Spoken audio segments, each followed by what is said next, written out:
أعوذ بالله من الشيطان الرجيم بسم الله الرحمن الرحيم الحمد لله رب العالمين الحمد لله رب الشاكرين قال رسول الله صلى الله عليه وآله وسلم من مات ولم يعرف امام زمانه مات میتة جاهلیه. سامعین کرام، دوستان عزیز، تاسو په خدمت کې زیواری بیا حاضر شویم. تاسو په خدمت کې ما د پیغمبر اسلام یو حدیث تلاوت کړو چې پیغمبر اسلام د یی څه کچره یو انسان مړ شولو خو د خپل زمانه امام معرفت یې نه پیژندو، دنیا نه د څرغلار څخه د جاهلیت مرګ باندې مړ شولو. دوستان عزیز، اوس کې دی ویډیو کې غواړم چې زه دا خبره واضح کوم چې معرفت یې څه ده. آیا معرفت دې ته چې صرف ما ته د خپل زمانه امام کله یو پیژنو، کور پیژنو، شهر پیژنو، پلار نام یو پیژنو، مور نام یو پیژنو، نخپل نام یو پیژنو، عمر یو پیژنو؟ آیا معرفت دې ته یا نه معرفت یو بل شی دی؟ دوستان عزیز، ما ته معاشره کې، ما ته کلچر کې خو معرفت امدی ته یي چې یو انسان مو پلار نامه وپیژنو، د هغه شناختی جوړ کړو، د هغه کلی وپیژنو، همدې ته مو معرفت نه ویلی شي. خو نه، آیا امام دپاره همداسې روغ معرفت ضروري دی؟ نه دوستان عزیز، امام دپاره معرفت دغه دی چې امام پکار دی ته وپیژنې چې امام د مو ته څه، امام ما ته نه غواړي څه، امام غایب دی، د ما ذمېداري څه دی. ویلې څه که چېرې ته ما ته معرفت دي ته یو انسان مو وکسو، د هغه حلیه مو ذهن ته راولو، بس دا ما ته معاشره کې معرفت دی، بس همدې خبرې ته ما ته معرفت نه یو. خو نه دوستان عزیز، امام دپاره صرف لیدو سره معرفت نه حاصلېږي، صرف لیدلو سره د امام معرفت نه حاصلېږي.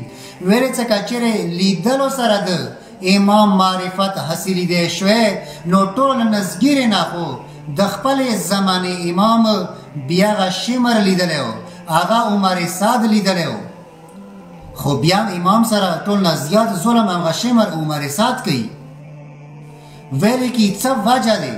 وجه همدغه کیدی شي چې هغه د خپلې زمانې امام معرفت نه حاصل کړی، هغه خپلې زمانې امام پیژندلی نه و. حقیقي معنو کې امام یې څه ته؟ ویلې څه که چېرې ما ته خپل امام ونه پیژندو، د هغه معرفت ما حاصل نه کړلو، نو ما ته بیا کیدی شي چې هغه شمر والا لیست کې راشو، ما ته بیا کیدی شي چې د هغو یزیدیانو کردار کې راشو.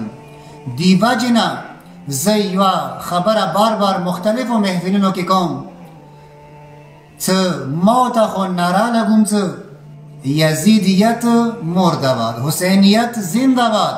هر یوه محفل کې مو دغه ناره دی. د ما ته د شیعتو، د مسلمانتوب پهچان هم دغه دی چې یزید به همیشه دپاره مردباد وي، حسین به همیشه دپاره زنده‌باد وي، دې کې شک نشته دی. خو ما ته ناره لګوم چې یزیدیت مردباد، ما ته ناره لګوم چې حسینیت زنده‌باد، یعنی صرف یزید نه مردباد، یزیدیت مردباد. یزید خو هڅې مردباد دی، حسین خو هڅې زنده‌باد دی. ما ته ناره لګوم حسینیت زنده‌باد. مطلب دا دی چې هغه حسین نه ونیسه، یعنی 1400 سال پهله مخکې هغه ټیم نه ونیسه، نن ټیم پورې چې چا کې هم د حسیني کردار موجود دی، چا چې هم د خپلې زمانې امام معرفت حاصل کړی دی، چا چې هم د خپلې زمانې امام آواز باندې لبیک ویلی دی، هغه حسیني زنده‌باد. او 1400 سال پهله هغه ټیم نه ونیسه، نن زمانې پورې کوم یو انسان کې چې د یزیدي کردار موجود دی، یزیدی خوبی موجود دی، هغه یزیدیت مردباد. هغه یزید که 1400 سال پهله هم مردباد، که اوس زمانه کې دی مردباد. دی وجې نه هڅې خو نه وي چې ما ته بعض محفلونو کې ناره لګوم چې یزیدیت مردباد. هغه خوبی ما تا کې خپله موجودی، د زمانه امام معرفت منوی حاصل کړي. حالانکه موږ ته یزیدیت مردباد. محفل کې خو یو پاک محفل کې ناسیو، مجلس کې خو یو پاک مجلس کې ناسیو، خو خپلو ځانو باندې ملامت کوم، خپلو ځان باندې لعنت واستوم، خپلو ځانو ته یم څه مو مرده باد.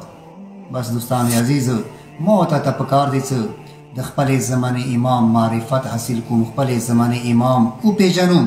هڅې خو نه وي څه لعنت په یزید باندې استوم، ملامت په یزید باندې کوم، خو حقیقت کې هغه لعنت مو خپلو ځانو باندې کوم.